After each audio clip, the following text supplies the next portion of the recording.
Hi, I'm Gary White for Central Kentucky Television. I'm here with Lizzie Spalding. We're at the Marion County Extension Office, and today we're going to make squash supreme. We are. Because squash is actually in season, right? It is. Okay, because it's the summer, so summer squash? Summer squash. Yeah. And squash is one of those things that when you grow it, you seem to get an overabundance. Anybody that has a garden or even one plant, you're like, what am I going to do with all this? So Well, you can make this squash supreme. Right, so I thought, well, this is a good recipe, something different people probably haven't tried before. I thought, that sounds different, but sounds good, so I thought we'd give it a go today. And this is a new recipe you're saying from the Kentucky Proud folks. So you can get a copy of the recipe here at the Extension Office in Marion County or at Washington or Nelson counties as well. You can. Super. So what are we going to do here? Well, we've already got our oven preheated to 350, and the first thing this says to do is to steam your vegetables. We've got some red peppers here, some summer squash, and onion.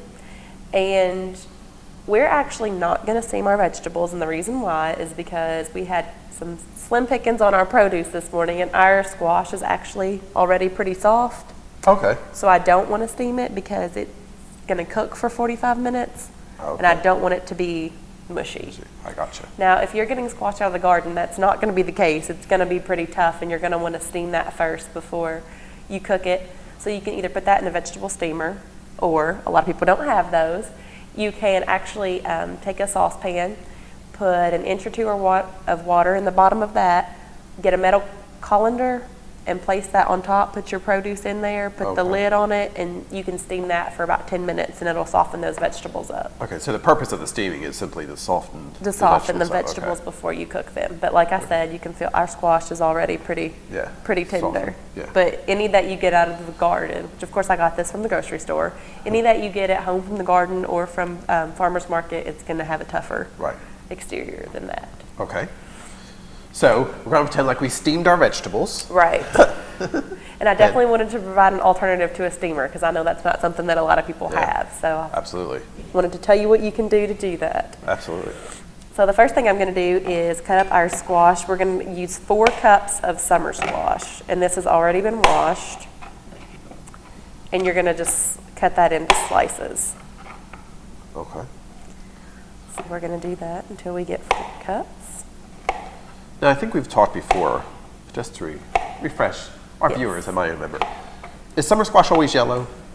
Summer squash is always yellow. There are a lot of different variations of squash. This particular summer squash is always yellow. Okay. But because zucchini is green. Zucchini is also a summer squash, and it is green. Okay.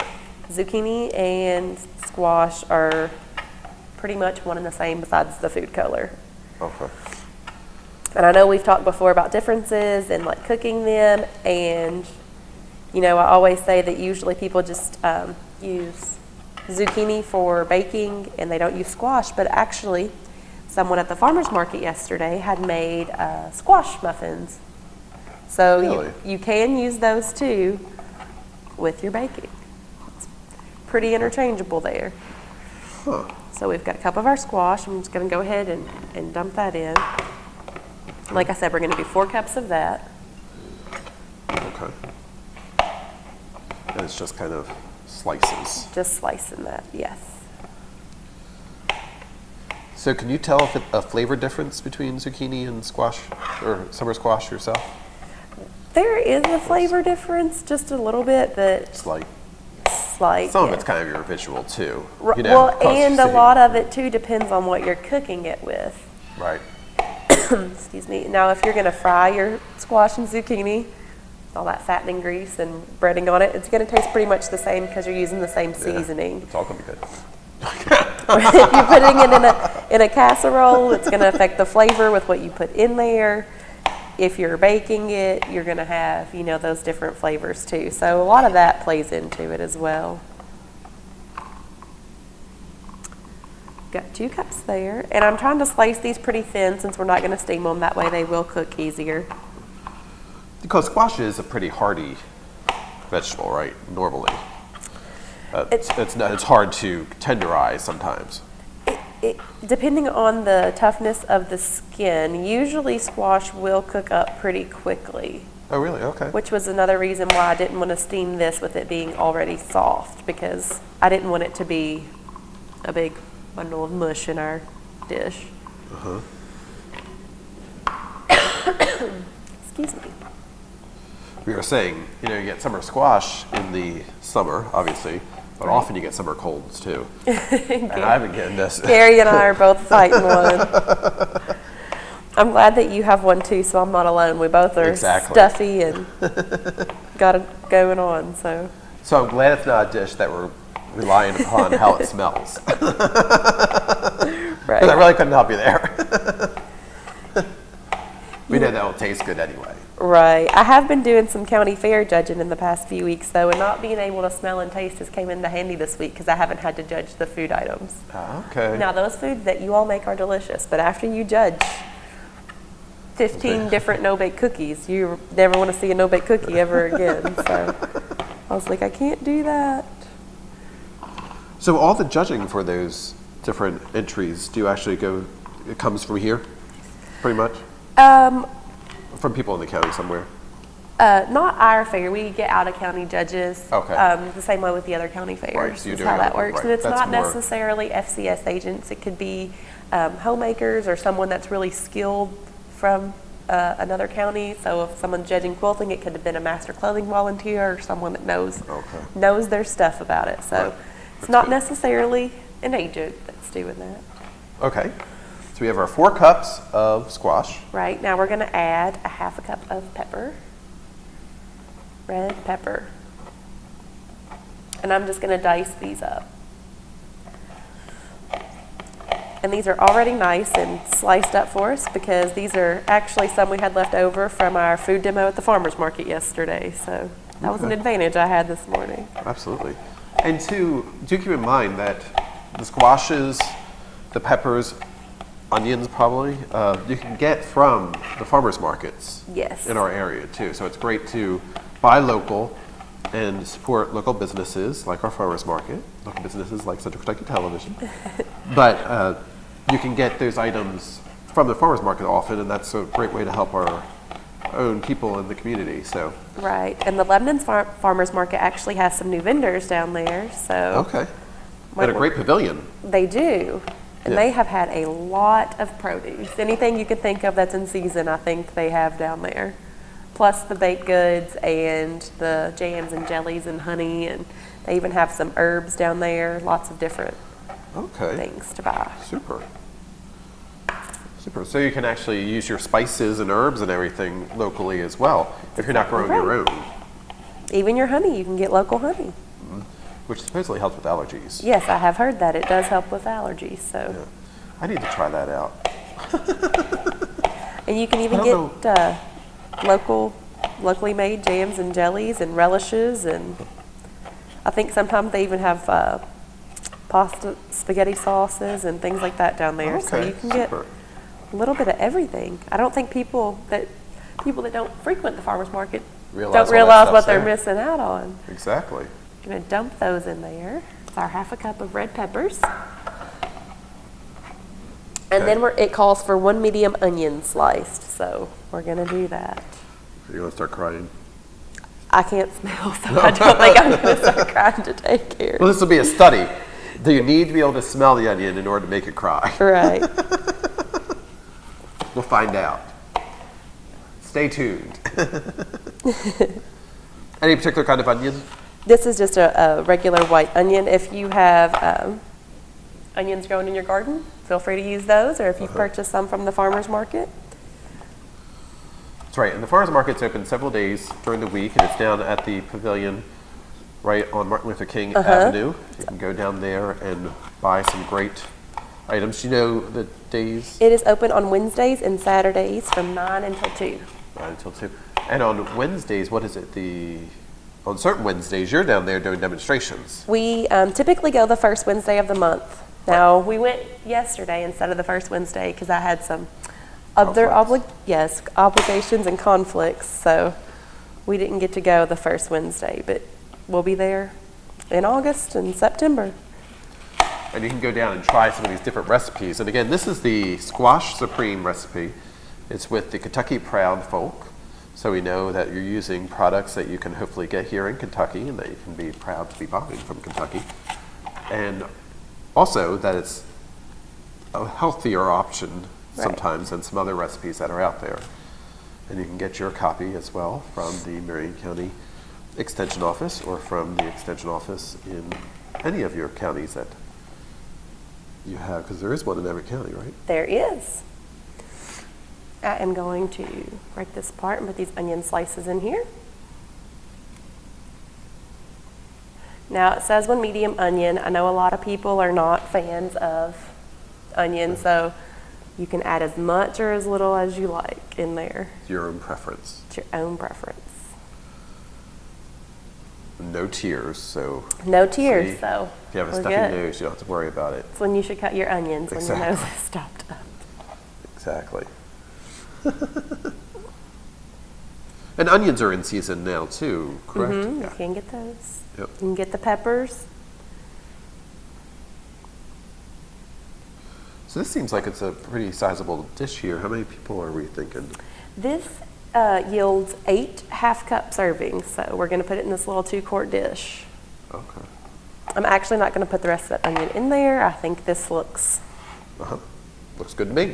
good. So you can see we've got a nice dish of vegetables going there. Lots of pretty colors.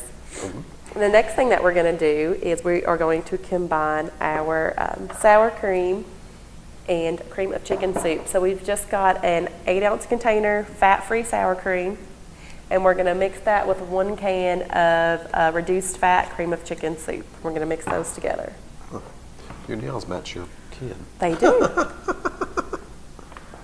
You did that on purpose. You caught me, Gary. So it's low-fat sour cream, so it's a healthier option, right? This is actually Or fat-free. Fat-free, fat-free. Even better option. Even better. So we're going to get that out of here.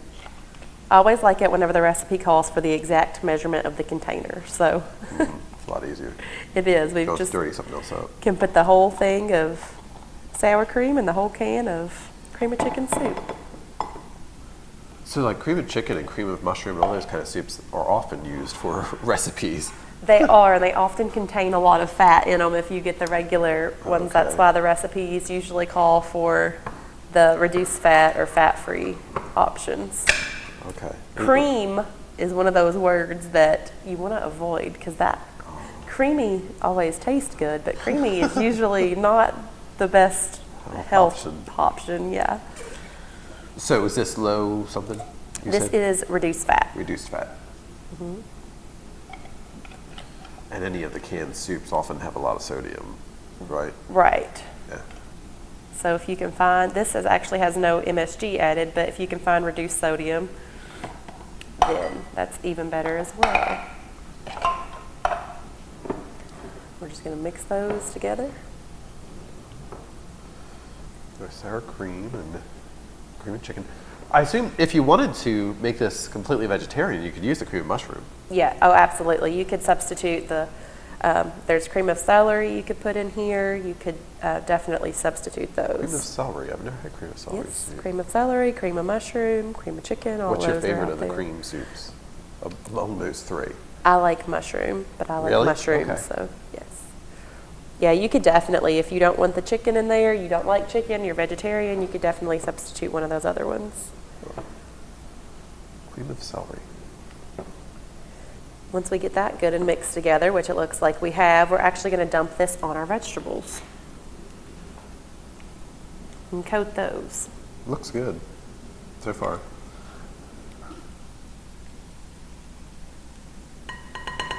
All of that out of there. I'm going to switch over. Get that out of here. Get these good and coated. And again, it's our squash supreme. Squash Supreme. Our squash, onions, peppers. So they're really, that's been pretty simple so far. Right. The mixing in there. You might be throwing us a curveball here, who knows, but we'll wait and see. That actually coats those pretty well, so. Yeah. Oh, our oven is preheated. Okay, get those good and coated. I'm going to set that back over here for a minute. The next thing we're going to do, we've got a box of cornbread flavored stuffing mix. This actually just, this calls for a box of stuffing, so if you wanted to use another flavor, you could definitely do that. Make it your own. Since we're using the cream of chicken, you could use the chicken flavor. They have, excuse me, turkey pork, but. Okay. Are you a cornbread stuffing fan? As opposed to other kinds of stuffing. I do. I like it. I like any stuffing generally. Yeah, so we're just going to dump that whole thing in there. Then you're going to use 1/4 cup of melted margarine, which is going to be 4 little tick marks on the stick. It's margarine. Mm-hmm.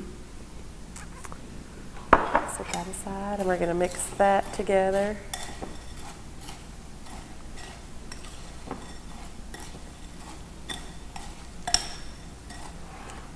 Get that good and coated with it. And you're going to have the stuffing and the onions, which is like at Thanksgiving time. Right. My mama put together with the broken up bread and then the onion mix and stuff. I don't know about other people, but at my house during the summer when we have all this abundance of summer squash, we have squash casserole a lot, and that's got, the cream soups in it, the cheese, so that's the less healthy option. I'm kind of thinking as I'm looking at this recipe, this might be a good, healthier replacement to that. So if your family's one of those families, maybe you can try this out and see if you want to substitute that. That's right. That's why we do this for the Extension Office, to give you healthy options on some different recipes, but still tasty. Right, exactly. Definitely still have to be tasty. Mm-hmm. Next, we're going to get our 2-quart dish that we're going to use here, and we're going to spray that.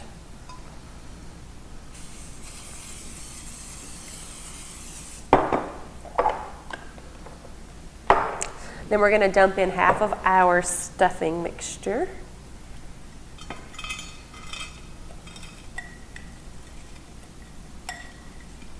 And you're just going to put that along the bottom of the dish. Spread that out some. Then you are going to dump in your vegetables.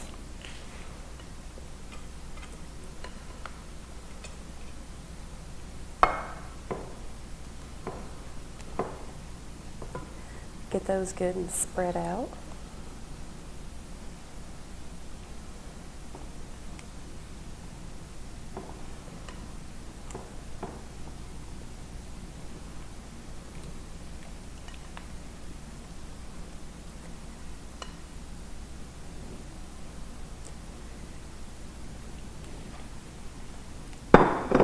See, I thought that was going to be too much to fit in that. When you were putting that together, I'm like, that's not going to fit in there. Look at that. Can fit it all in there. Exactly. I said the other day, we were doing a recipe at Nelson County. It's amazing how the recipes work. They said to use a certain size pan, and they're right. They are right. That's why you follow the recipe. Exactly. Then you're going to dump the rest of your cornbread stuffing mixture on top. We're going to coat that with it.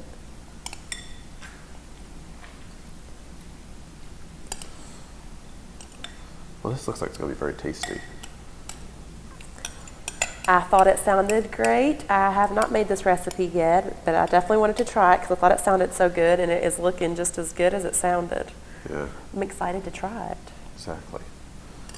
Cool. So, there we have our dish. You've got your vegetables in there with your stuffing on top.